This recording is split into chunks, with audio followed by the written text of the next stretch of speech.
Hello guys! Magandang hapon sa inyong lahat. On this your guys, Mamasagari channel, a faithful also matarders. So ngayong hapon na to, tignan natin ang sabihin sa inyo ng ating mga gabay. So this is a monthly gabay for the month of August 2025 for the sign of Capricorn. So Capri, welcome to my channel. Ano kayang messages, advices, and spirit guides ang ating masasaga for today's video? Kanino kayang energy o kaganapan sa buhay ng mga Capricorn ng ating mga hagilap. So guys, this reading is a general reading lamang, hindi lahat makaka-resonate. Kunin lamang po makaka-relate sa inyo. And comment down below kung kaninong energy ang ating nasagot. Because don't forget to like and subscribe my channel and hit the notification bell for more videos update. Kasi maraming salamat po sa mga walang sawang pagsuporta sa aking channel, lalo na ang skip ng ads na way pagpalain kayo ng Diyos at may kapal siksik-liglig na gumapaw na biyayang manumbalik sa inyo. So let's see what is the messages, advice ng ating angel spirit for the sign of Capricorn. So let's see and watch this. Angel spirit guide, please give me an information po. Ano kayang gusto sabihin sa inyo ng ating mga baraha?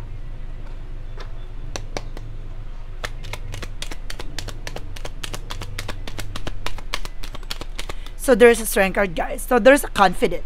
So kailangan lakasan mo ang loob mo, no? Mag-ingat ka lang din sa mga taong nasa paligid mo na maaring nagbabalat kayo, nagpapanggap, na maaring care sa'yo. Maging aware ka. Lakasan mo ang pakiramdam mo dito. May nasa-sense ako dito na maaring natatakot ka, nangangamba ka, no? Kailangan mo kumuha lahat sa comfort zone mo. Natatakot ka sa possibilities or natatakot kang husgahan ng ninuman o may masabi sa'yo, no? And because there's a 2 of Wands by choices, piliin mo lang yung mga bagay na makakatulong sa'yo. Some of you guys, may hinihintay kang mga papers, documents, or information, or plano, or tao, no? Na maaaring dumating na. Babaguhin ito ang mundo mo. May nasa-sense ako by travel. And because there's something, the Ace of Pentacles, there's a big shot and big money coming in. At may malaking oportunidad na papasok dito sa buhay mo. May malaking pera na maaaring magbibigay ng bagong opportunities sa iyo. Now, there's a 3 of Wands, waiting for ship.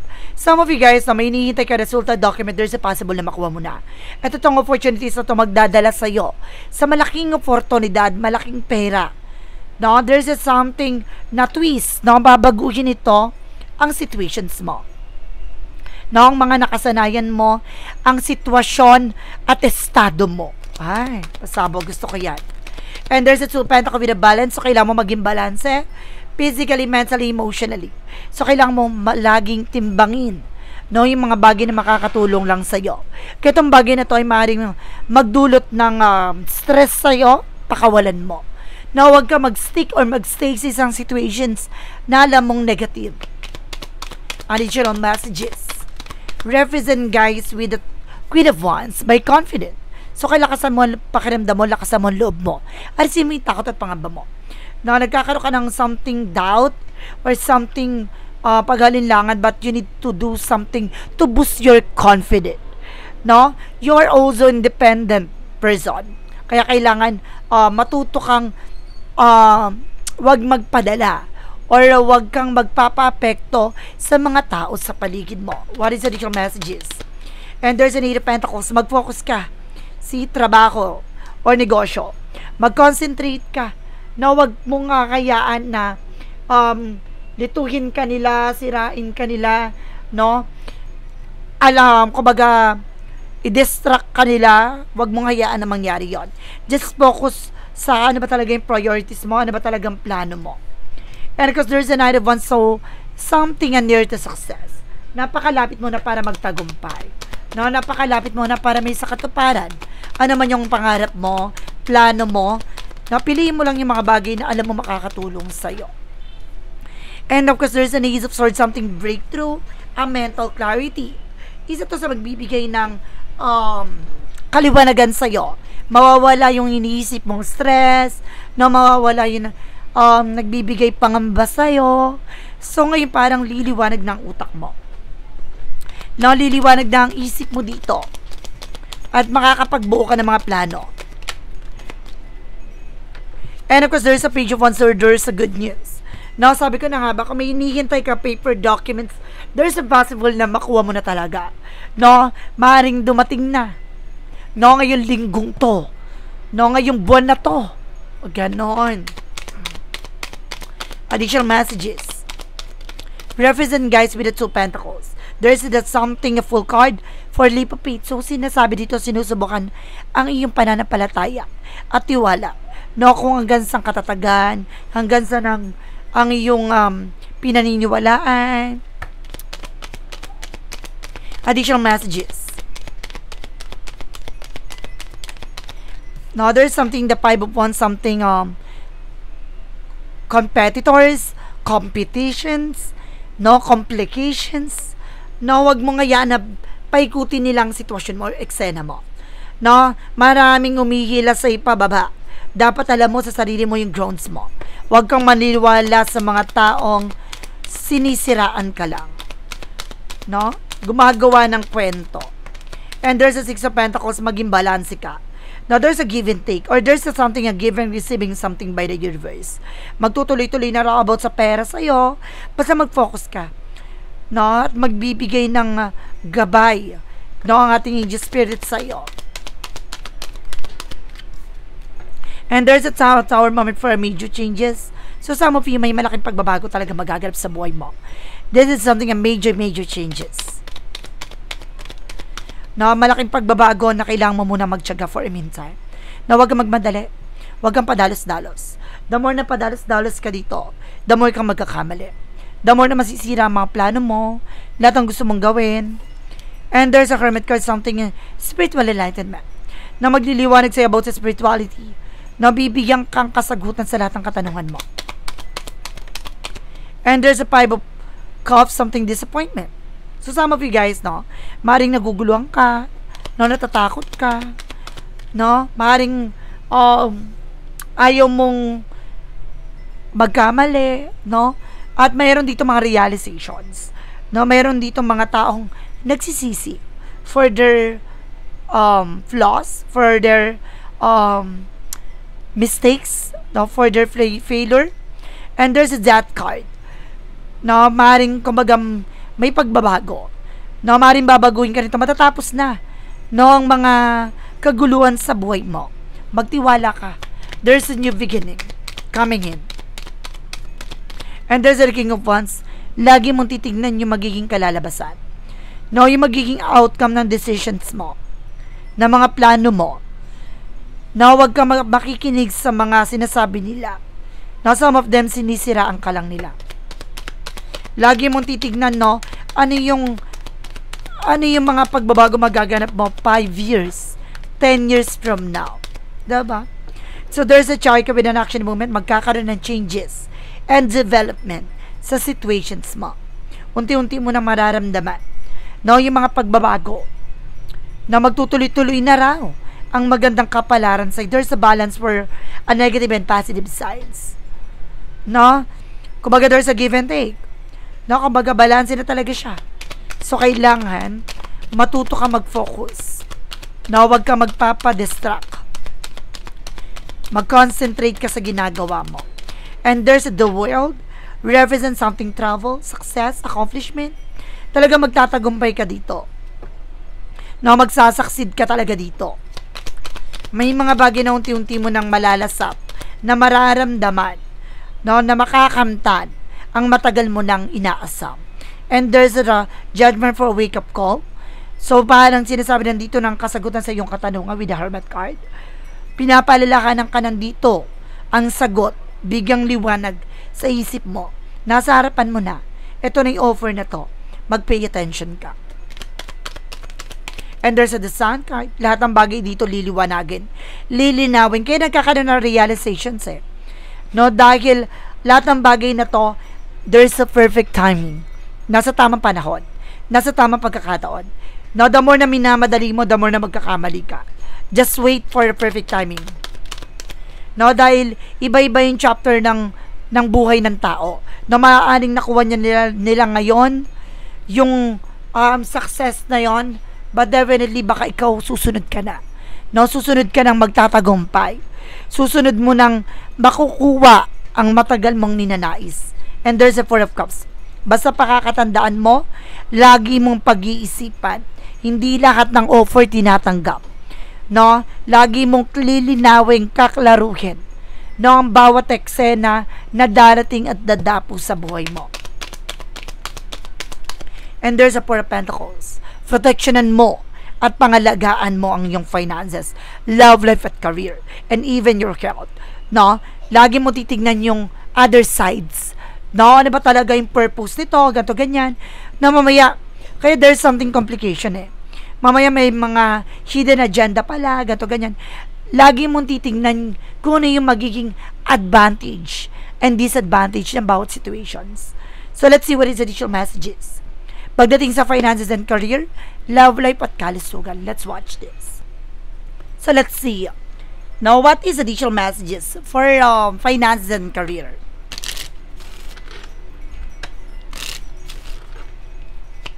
For finances and career, so there's a Three of Pentacles. For collaborations, na kailangan marunong ka makipag-communicate, na makipag-usap, na ayusin mo yung pakikipag-transactions mo, pakikipag-ugnayan mo, no? Sa trabaho, maging aware. There's a King of Pentacles, maging secure ka, no? Sa kung ano naman yung bagay na meron ka. Napangalagaan mo, there's a King me, no? Kaya ka nakakaranas ng delays and cancellations. In every transaction, kailangan may baguhin for perspective mo, no? Yung pananaw mo. And there's a Native One, so something communication and trouble. Some of you magkakaroon ka ng mga communication talaga. There's a lot of transactions, but definitely guys, no, maaaring nakakarangan na pag-travel mo. Maaaring gusto mo mga ibang bansa, pero may umakad lang. There's a seven with the sneakiness, diba? Mayroon taong lagi nakatingin sa'yo, nakasubaybay sa'yo. No, tama ka ng hinala, there's a Page of Cups. Some of you madalas ka lutang. No, gusto nitong maapektuhan yung trabaho mo. No, ang yung negosyo. No, ang your resource of income. Now, let's see. Pagdating tayo sa love life, so there's a Ten of Wands, something burden, na may nagbibigay pabigat at pasanin at pasakit talaga sa'yo dito. And there's a Ten of Pentacles, maging secure. No, sa kung naman yung bagay na meron ka. Pangalagaan mo at proteksyonan mo ang iyong pag-ibig o relasyon. Some of you meron ditong relocation ako nakikita. Kailangan talaga lumipat. No, kasi there's a toxic environment. No, may toxic na environment dito.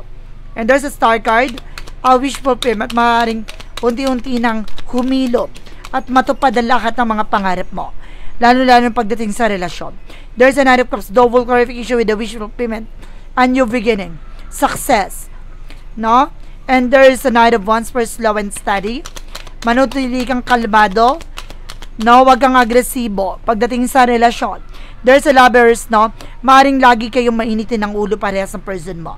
No, meron ako nasa-sense talaga dito with the negative attractions or negative impact. No, meron talagang nagbibigay ng problema sa inyong dalawa ng person mo. May something na palipad hangin, I see. Pagdating naman tayo, guys, no, sa kalusugan. Okay, may gayuma daw dito. May na-sense daw ako dito. There is a Page of Swords being curiosity. So, kailangan maging mabusisi ka sa pagtanggap ng mga pagkain na galing sa ibang tao, ha? There's a Five of Swords. Nagkakaroon self-sabotage dahil sobrang tiwala mo. No? Madalas kang nahihilo. No? Sumasakit ang ulo. Nanlalabo ang mata. And there's a the Queen of Swords, something the clear boundaries. Linisin mo na sa paligid mo. Malayo pa lang dapat tanaw na tanaw mo na yung magiging posibilidad. No, there is something that will afford you with the turning back. No, palakasin mo ang chakra mo dito. Yung energies. No, kailangan mo mag-devotion or magdasal. Nang sa ganon, no, lumakas ang pondo mo sa katawan. And there's a King of Cups for devoted supportive person. Or there's an ancestor guides na gumagabay sa'yo. Especially with your family. No, may gumagabay talaga dito sa iyo na mahal mo sa buhay na yumao. No? Talagang pinoproteksyon at pinapangalagaan ka. Not gaganda na rin ang kalusugan mo dito.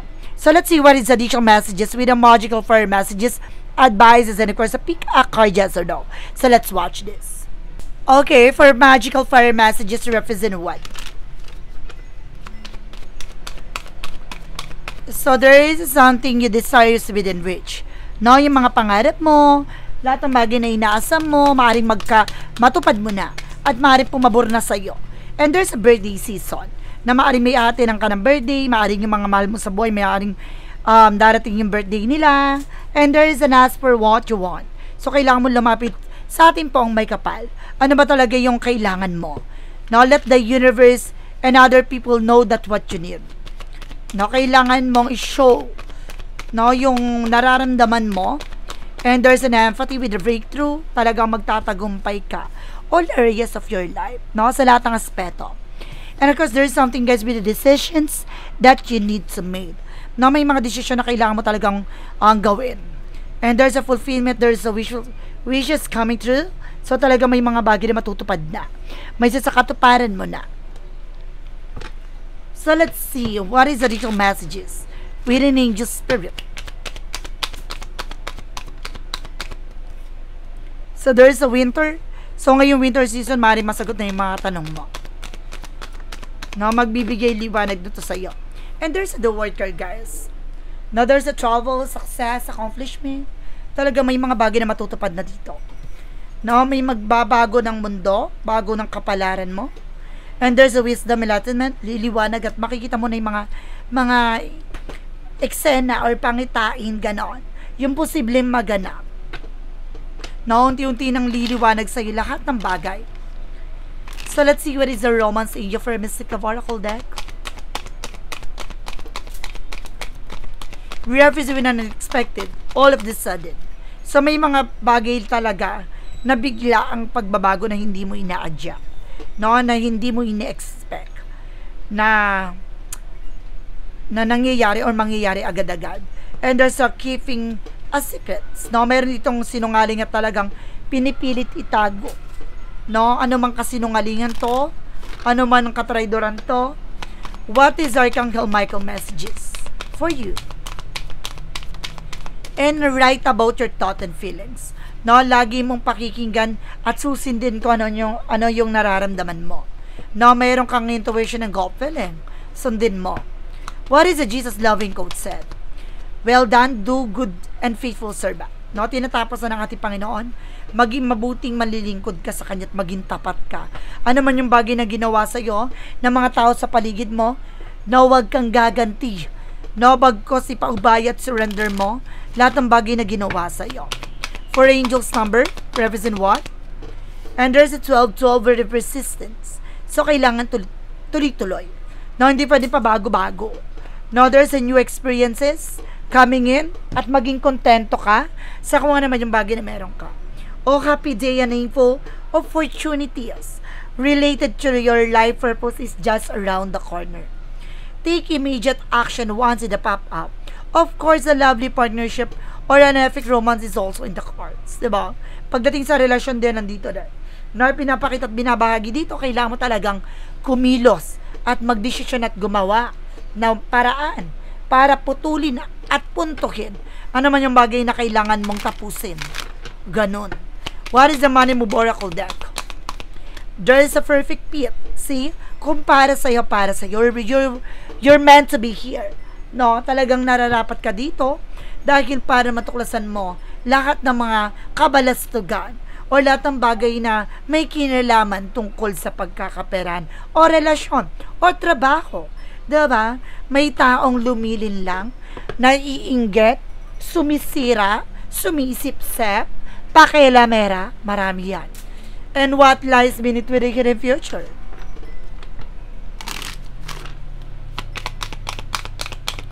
What lies beneath with the hidden future represented with a kick to the curb. No? Ibig sabihin dito talagang kailangan mong alisin. Saan? Sa landasin mo. No, ang alin? Ang mga taong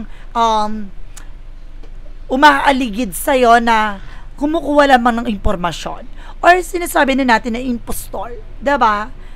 No, yung parang nagbabalat kayo. No? Pagdating sa harapan mo, akala mo, diba? Maamong tupa. Pero yun pala, may lihim na ginagawa at sinasabotahe ka. What is the shadow work represent what?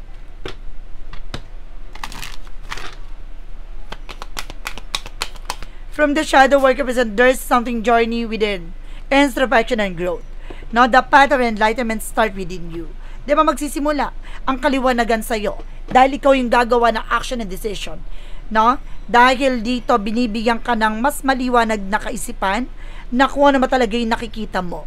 Kailangan mong magdesisyon at kumilos. Huwag kang magbulag-bulagan, huwag kang magsyunga-syungahan. And clarifying for love situation. Diba? Minsan kasi alam mo na. No? Alam mo na yung mga eksena dyan, pero ayaw mo lang maniwala. Diba? So, let's see what is the clarifying for a love situation. Represent, guys,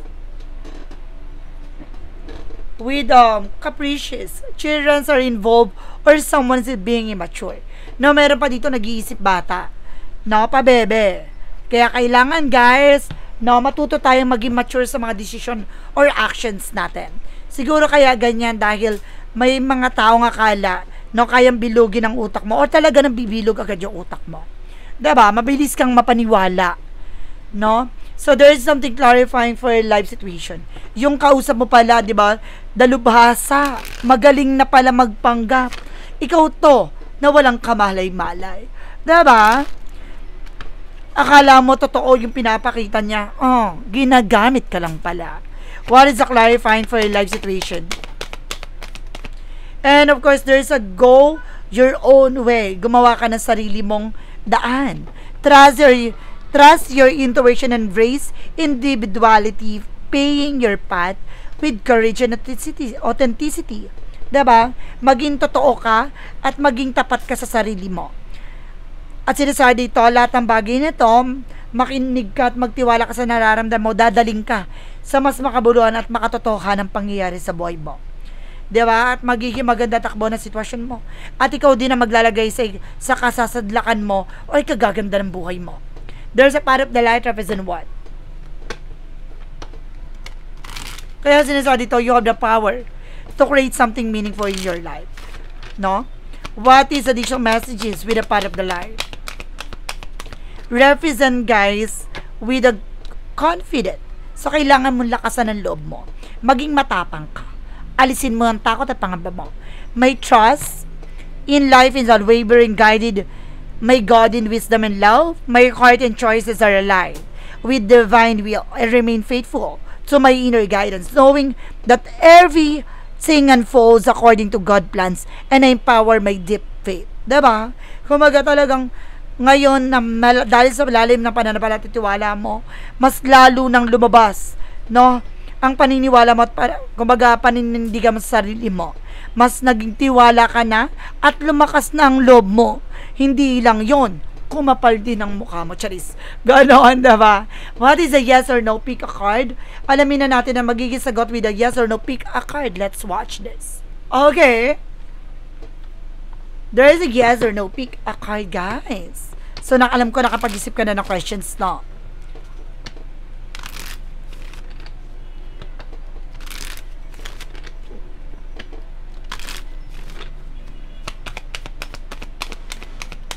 With the magical fire messages, represent with a yes. So there's a yes. Reap the rewards of abundance flow. No, dadaloy na. No, magiging maganda na. At ito na. No, aanihin mo na ano man yung bagay na yung pinaghirapan. There's a yes. Number 2, there's a no. The sunset, it's time to conclude. No, ito na yung panahon para lumubog na yung araw. Para lumipas na. No, mga bagay na nasira na. Tantanan mo na. No, wag mo nang binabalik-balikan pa. Number 3, there is a yes. Stroke your passion, heart desire blooming. No, the more na gusto mo yung ginagawa mo, the more na nanggagaling sa puso mo, ang gusto mong mangyari sa buhay mo, the more kang lalago. No, gaganda at muling sisibol ang panibagong ikaw. So guys, this is a monthly gabay for the month of August 2025 for the sign of Capricorn. So, Capri, maraming salamat po for this wonderful reading. So, once again, this reading is a general reading lamang. Hindi lahat makaka-resonate. Kunin lamang po ang makaka-relate sa inyo and comment down below kung kaninong energy ang ating nasagot. And because don't forget to like and subscribe my channel. And hit the question bell for more videos. Excuse me. Update. Kasi maraming salamat po sa mga walang sawang pag-support sa aking channel. Lalo-lalo na ang skip ng ads na way pagpalain kayo ng Diyos at may kapal siksik liglig na gumapaw na biyayang manang balik sa inyo. Maraming salamat and see you in the next video. Bye-bye and babush!